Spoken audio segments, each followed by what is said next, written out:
Sermon sur le saint et vénérable sacrement du baptême. Luther à Wittenberg, 9 novembre 1519. Notice par Nicole de la Harpe. Le second sermon dédié à la duchesse Marguerite de Brunswick et Lunebourg est consacré au baptême. L'ordre adopté par Luther est révélateur des priorités de la piété médiévale. Bien sûr, on considérait le baptême comme un sacrement nécessaire au salut et à l'entrée dans la communauté chrétienne. On lui reconnaissait un caractère indélébile et la piété populaire allait jusqu'à lui prêter des vertus quasi magiques. Pourtant, il jouait un rôle marginal. Les autres sacrements avaient en effet pour fonction de le compléter ou d'en réactualiser les effets, en sorte que le centre des relations entre l'homme et Dieu était occupé par la pénitence et son cortège d'œuvres satisfactoires, voire pour une minorité par les vœux monastiques, considérés comme un second baptême supérieur au premier. Pour reprendre les termes de Luther, le baptême était méconnu et incompris. C'est pourquoi on a dû se tourner vers les œuvres et les mérites personnels. Or, le lien entre baptême et pénitence est essentiel, puisque la parole d'absolution n'est que la répétition du pardon accordé dans le baptême.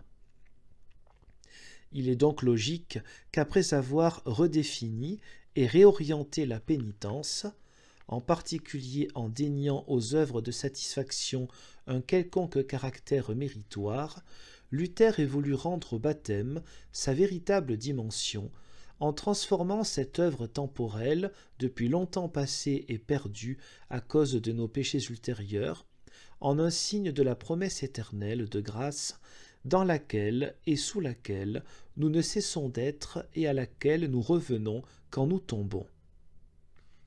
Comme pour la pénitence, mais de manière plus affirmée, Luther distingue 3 éléments dans le sacrement: le signe, la signification et la foi. Dans le baptême, et conformément à l'étymologie, le signe consiste à plonger le baptisé dans l'eau et à l'en retirer.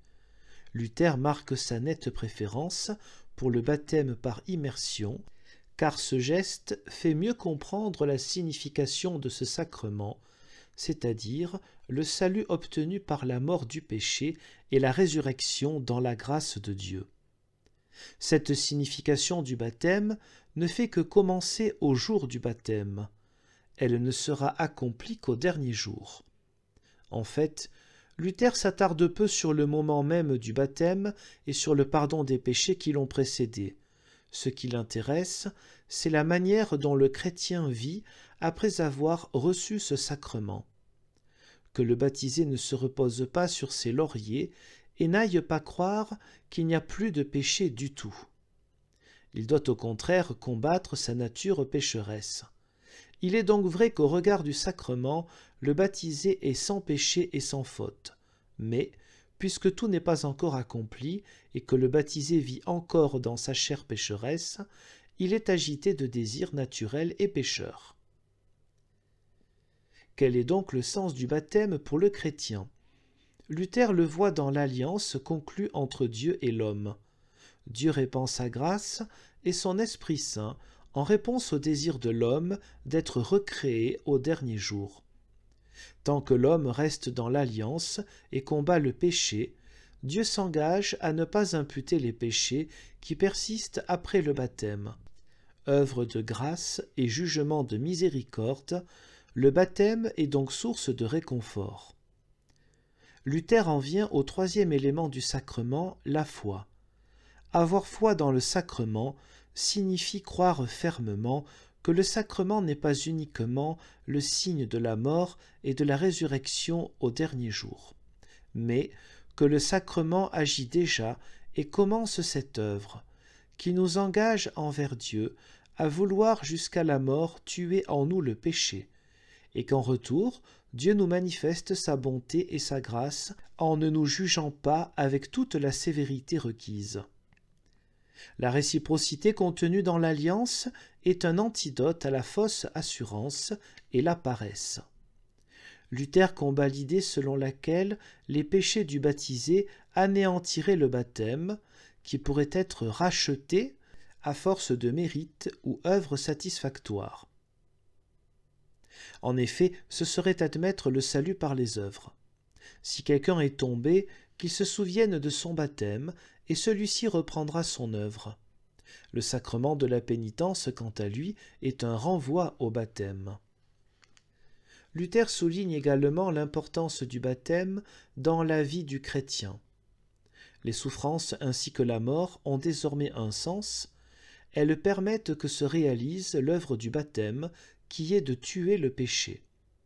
Avec la mort qui vient du péché, advient, moyennant la foi, la mort du péché.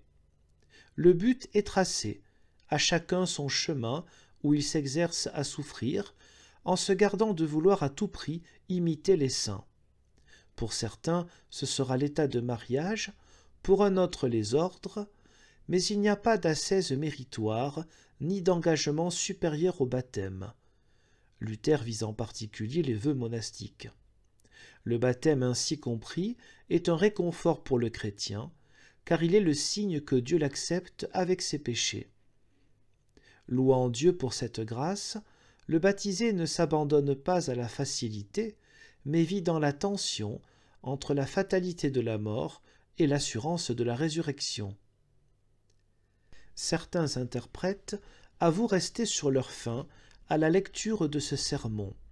Pour eux, la conception du baptême y est très restrictive, mais Luther ne traite ici que de certains aspects du baptême. Les principaux reproches portent sur la réciprocité que suppose l'alliance et qui met trop l'accent sur l'action humaine. L'homme est-il appelé à coopérer à son salut? Et le manque de définition des deux natures de l'homme, à la fois juste, justifié, et pécheur. L'absence de mise au point tient sans doute au fait que ce texte est avant tout destiné à des laïcs qui doivent y trouver des indications sur la façon de vivre leur baptême. Or, dans une perspective purement pastorale, Luther poursuit deux buts principaux: ôter l'illusion dangereuse de la paresse et combattre l'idée d'un baptême conçu comme un rite magique. De même que la vraie pénitence dure toute la vie du baptisé doit être un combat constant contre le péché. Il s'agit d'un processus essentiellement dynamique. N'oublions pas que les 3 sermons dédiés à la duchesse Marguerite renvoient l'un à l'autre et se complètent. Si le sermon sur le sacrement de la pénitence était un hymne à la grâce, celui sur le baptême est une admonestation à combattre le péché. En redonnant à ce sacrement un sens pour la vie du chrétien, Luther réussit également à le réhabiliter face aux vœux monastiques.